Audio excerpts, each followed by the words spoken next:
Oh, I know. You want to show your love of Night Vale Community College, but up until now, there hasn't been a way to do that while staying warm at the same time. I have a solution to this common problem that I did not in any way just make up. We have new Night Vale Community College sweatshirts up in our store right now. Head over to welcometonightvale.com and click on store. We're constantly adding new stuff to the store and getting rid of old stuff, so if you like something, get it before it, or you, is gone for good.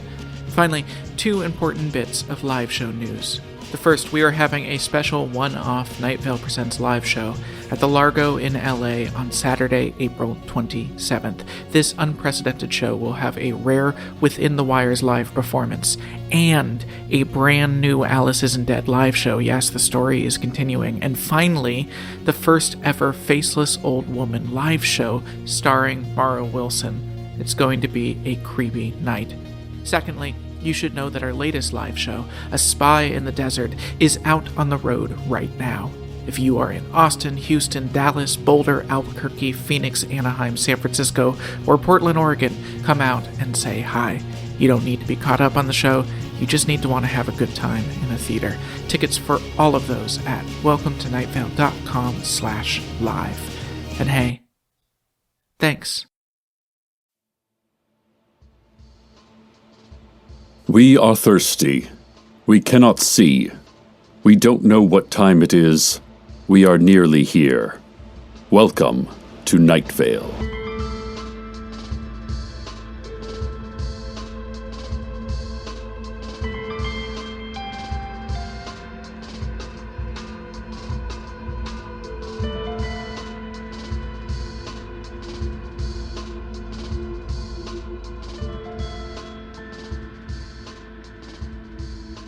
Pioneer days are upon us again. This is, of course, just the folksy rebranding that the Public Utilities Department gives to randomly selected days throughout the year when they cut all services without notice. The lights go out, the air conditioners grow warm, the food spoils, the water supply dries up. All residents are required to dress in the costumes of early settlers to make the whole thing feel festive and patriotic.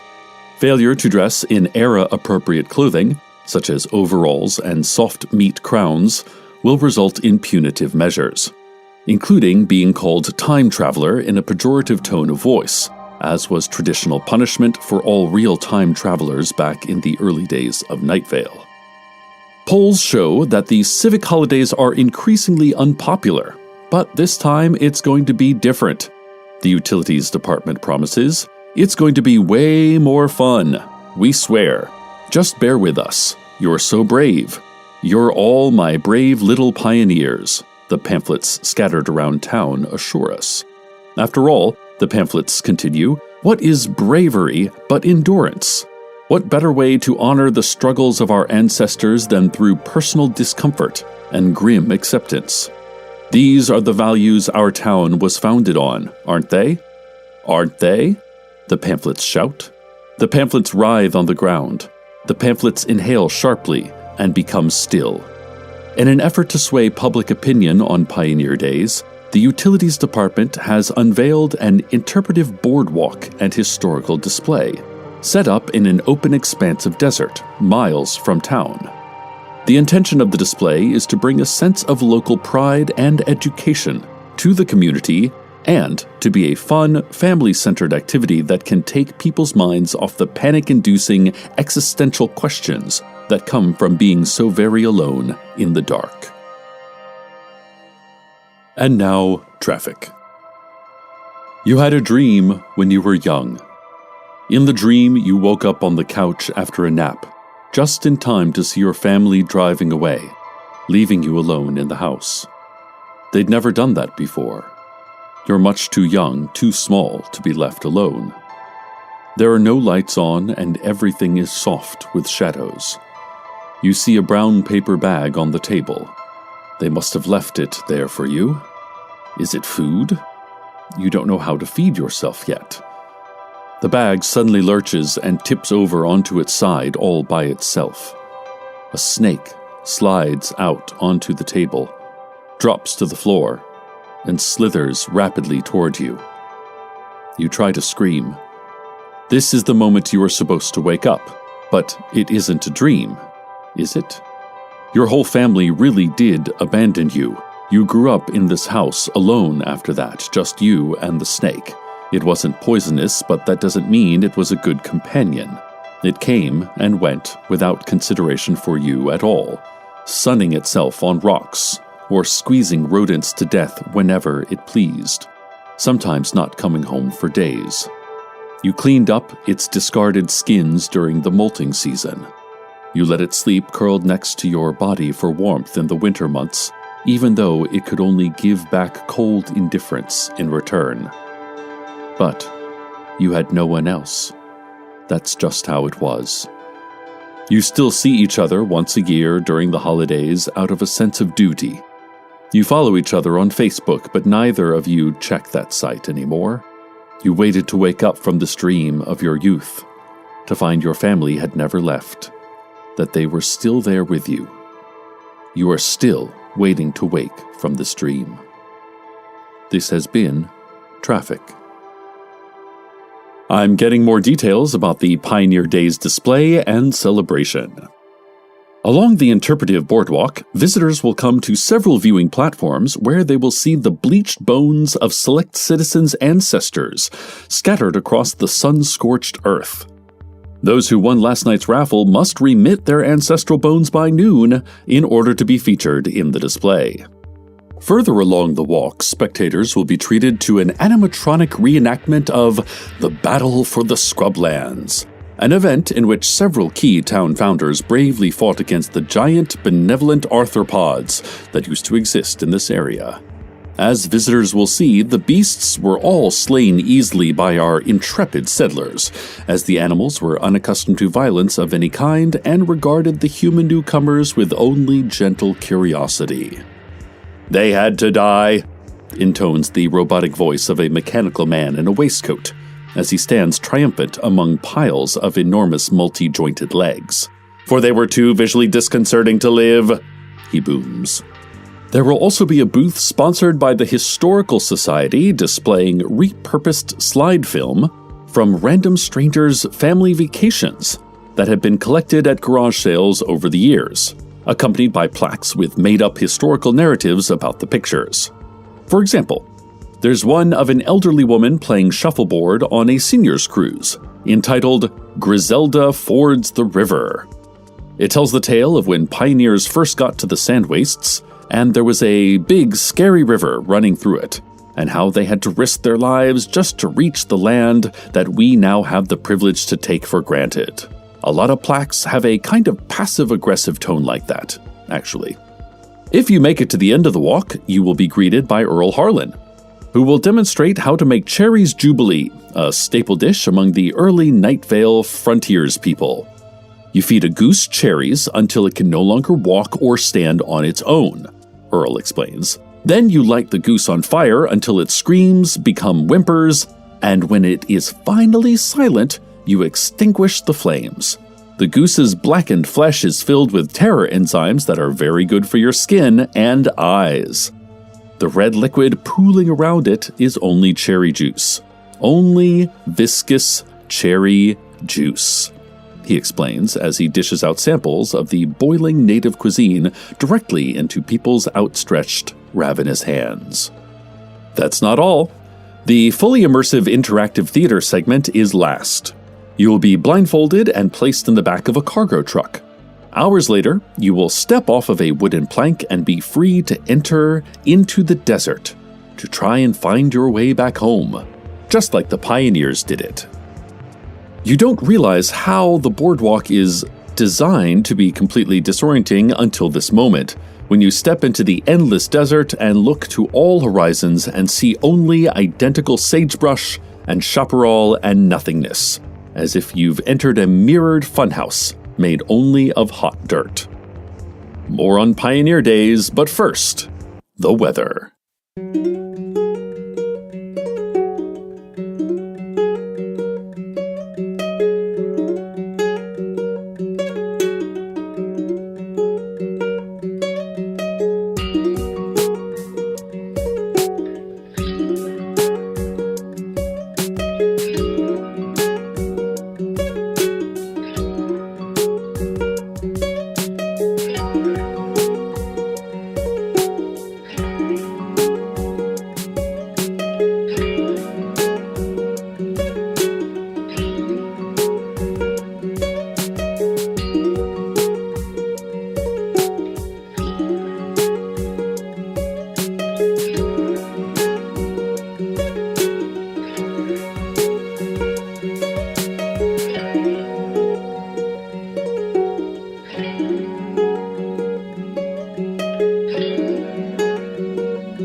As you wander, lost in the desert, you first experience a dizzying sense of freedom.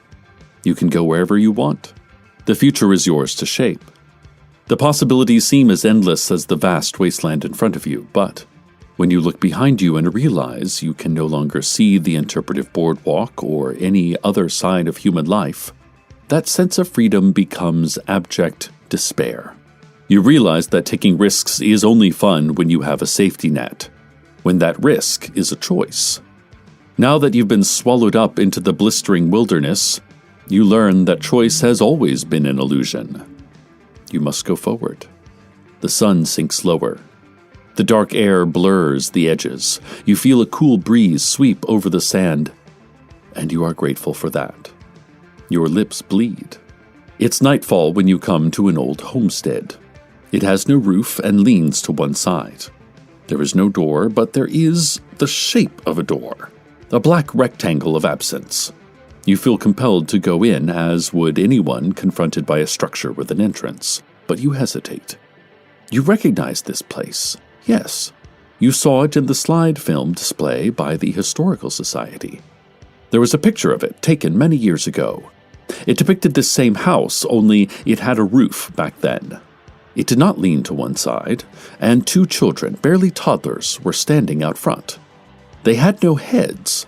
They had chickens roosting on top of their necks instead. The accompanying explanation said that it was a double exposure, a photographic art form that early Nightvale settlers dabbled in to pass the time. There was a whole collection of these photos displayed, a bathtub filled with blood, a levitating skull on fire, a baked ham with long, luxurious hair. The first Night Valers were incredibly adept at trick camera work. The Historical Society insisted, nervously, when questioned. Cameras had come to town at least 100 years before cameras were invented due to the rampant time traveler problem back in those days, they explained. "We found the pictures in a locked trunk buried near the railroad tracks," blurted a younger Historical Society member who was immediately shushed by the elders and relegated to selling merch. You hesitate in the yard until you can no longer ignore the siren song of the wind through the broken bones of this place, screaming at you to enter. Inside, the only piece of furniture left standing is a kitchen table. On top sits a sealed jar packed to the brim with pickled eggs. Your child asks if she can have one.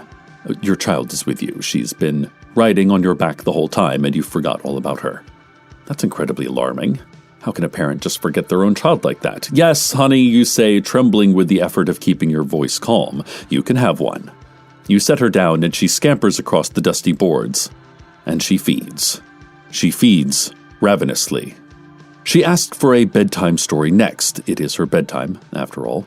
At least she says it is. You don't know what time it is, but somehow she senses it, and you trust her instincts. Habits are comforting. Rituals are important. It's what keeps us grounded. It's what prevents us from shouting uncontrollably and clutching at our eyes. "Once upon a time, there was a child who looked very much like you," you begin. "No," she interrupts, "the child looks like you." "It doesn't matter," you say, "because it was actually a dog, not a child. Be quiet now." Here is the story. A dog ran away from home and had many adventures and then returned to its family, and everyone learned lessons. "What kind of adventures?" she asks. "Unspeakable adventures," you say. "Is this a true story?" she asks. "Every story is true," you say. She's still awake. You point through the roofless void and tell her to count the stars, hoping to bore her into unconsciousness. "There are no stars," she says. You acknowledge that the thick, dark air obscures any light that might be in the sky, but we can see them anyway, you tell her, because we know the stars exist. "How do we know?" she asks. "Go to sleep," you say. After she's asleep, you walk through what's left of the old house and wonder if this is your new home now. There are many things you think you see standing in doorways or huddled in corners. Luckily, most of them are not real. The only thing that's truly there is a nest of baby arthropods, bedded down in the tattered remains of a blood-stained prairie dress. They appear to be orphaned, but they are together intertwining all of their legs and blinking all of their eyes and wriggling as one large familial mass.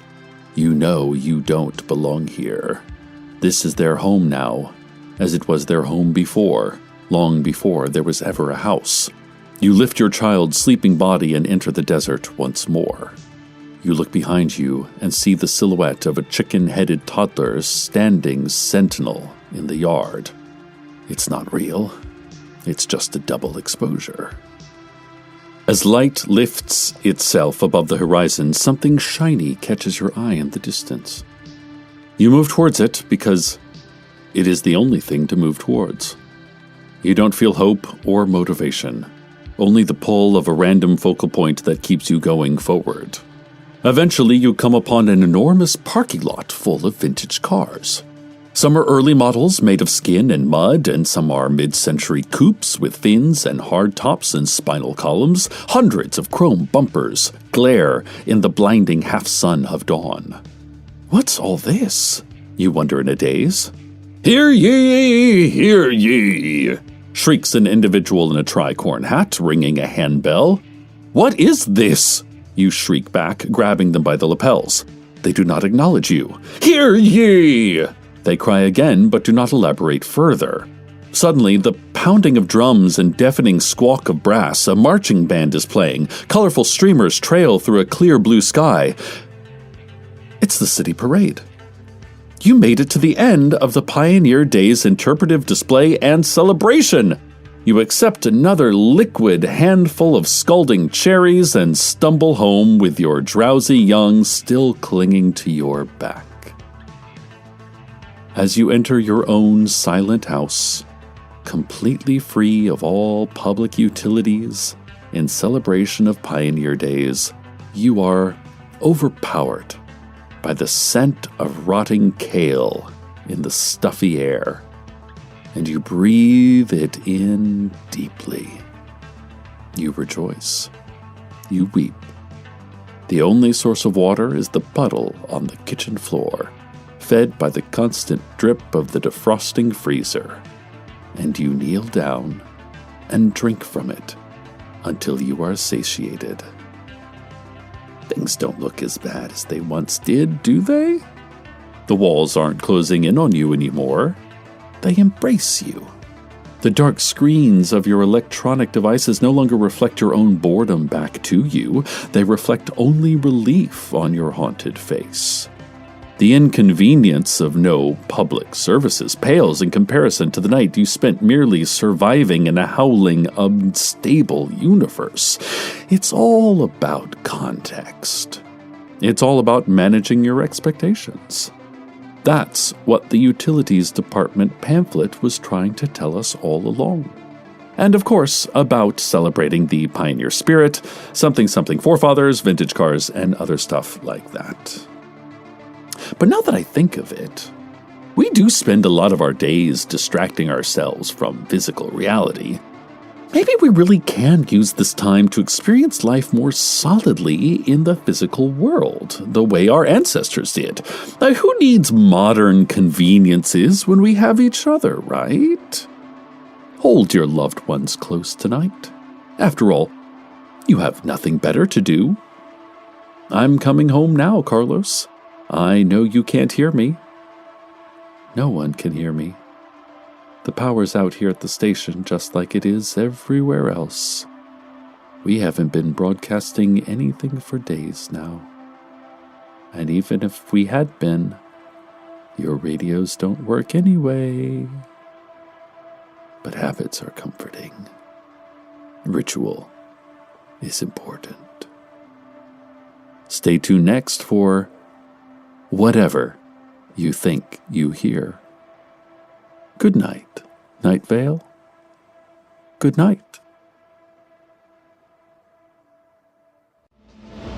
Welcome to Night Vale is a production of Night Vale Presents. This episode was written by Brie Williams with Joseph Fink and Jeffrey Cranor and produced by Disparition. The voice of Night Vale is Cecil Baldwin. Original music by Disparition. All of it can be found at disparition.info or at disparition.bandcamp.com. This episode's weather was Vines by Superboink. Find out more at superboink.bandcamp.com. Comments, questions, email us at info@welcometonightvale.com or follow us on Twitter at Night Vale Radio. Or watch Australian reality TV shows, because everything is better in an Australian accent.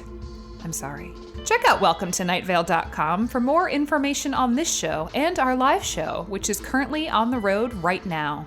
Come check us out. Today's proverb: the leading cause of death is having a body.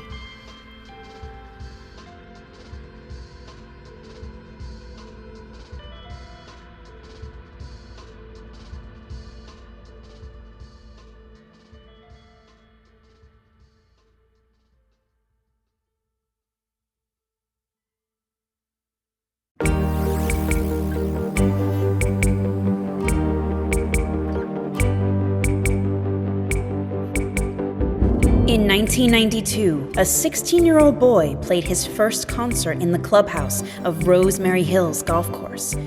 Decades later, Deirdre Gardner found a cassette tape in an attic. She had found the music. Not too long after that, she lost the cassette tape. She had lost the music again. But then other things happened, and others came along to join the search.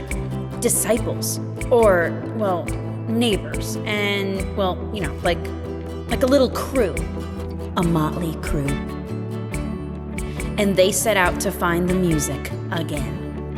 And now, today, Wim Farrow's The Attic Tape is here. Featuring 9 fresh new tracks of the music heard in Season 1 of It Makes a Sound. Get your copy now at itmakesasound.com. Be part of history. Be part of the music. Remember Wim Farrow's. Wim Farrow's lives.